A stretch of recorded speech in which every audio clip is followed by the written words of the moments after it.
Kakinada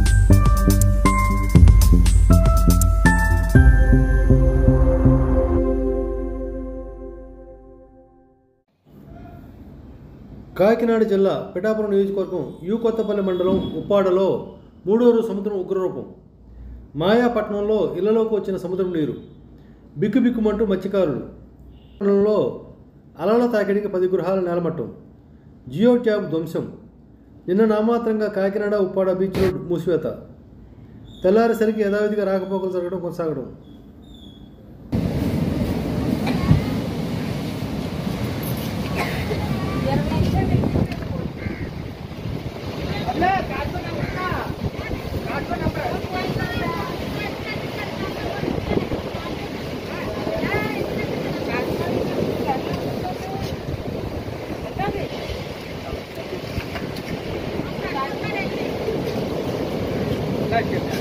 Let's get